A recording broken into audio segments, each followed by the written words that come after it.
All right, I have a review today on the Tokyo Marui v10, specifically the black version. You can also get this in a silver version if that's what you like. But we're gonna go ahead and we're gonna unbox this real quick. So inside of the box, you get the gun, you get a magazine, and then you also get this is an adapter. So basically, you can replace the rear iron sight with this, and then you can put a red dot. Specifically, it's the Micro Pro red dot from Tokyo Marui. That's the one that goes on here. I'm not sure if you can put like an RMR on there. I believe you would have to do some custom work to get an RMR to fit onto there. All right. We're gonna go ahead and remove the stuff from the box just to make it a little bit easier to see stuff. I'm not going to take out that, but yep. So here we go. Got the gun. The gun is going to be plastic for the slide and the frame.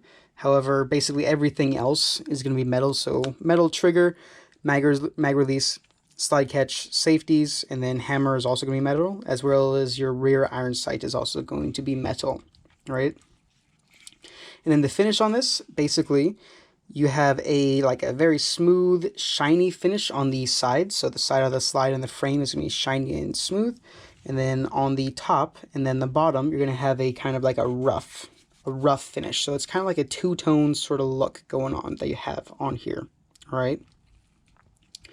And this is based off of the 1911 platform from Tokyo Marui. So a lot of your upgrades and like replacement parts and stuff like that are going to be interchangeable with hi-capa or 1911 parts, right? So many of the important stuff like your nozzle stuff, your hop-up chamber, your hammer stuff, all that stuff should be very compatible with your aftermarket stuff, all right?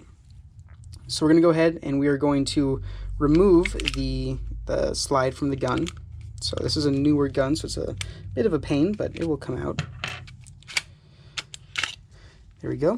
And you can see on the inside is very similar to your 1911 or your hi-capa. Your blowback unit is proprietary, but the stuff inside of the blowback unit is going to be compatible with your standard upgrade parts for hi-capa and 1911, right?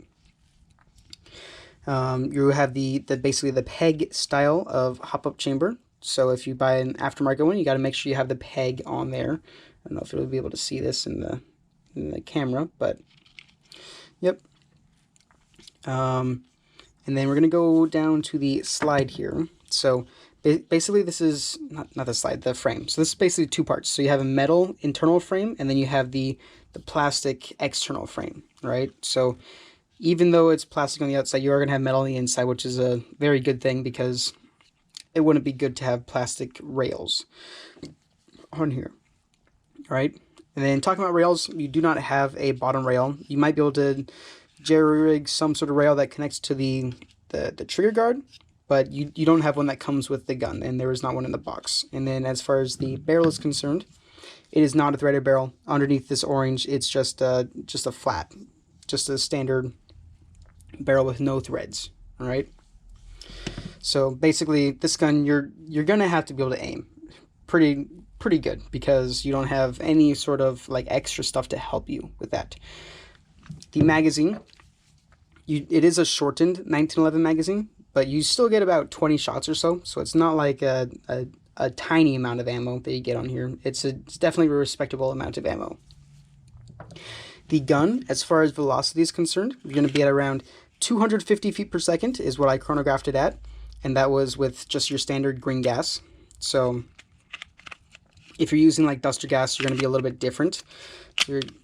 But yeah, it's definitely usable. It's not great as far as velocity is concerned, but it is usable, and it's a very mean 250 feet per second. Like it's pretty aggressive when you shoot it. And we'll go ahead and put the magazine back in here.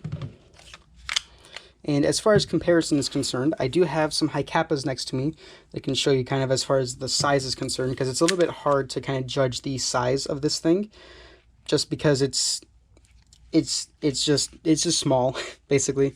It's hard to show it without comparing it to something else. So I have a standard length 5.1 here, and looking at your length, that's the difference. So there's a large difference between your standard 5.1 and then this pistol. So you have, what is that, like close to 2 inches maybe in as far as length is concerned, extra on the 5.1, and then the grips are also going to be smaller. So there you have the grips next to each other. So you can see that the hi-capa is going to be about 1/2 inch to 1 inch longer as far as the grip area is concerned.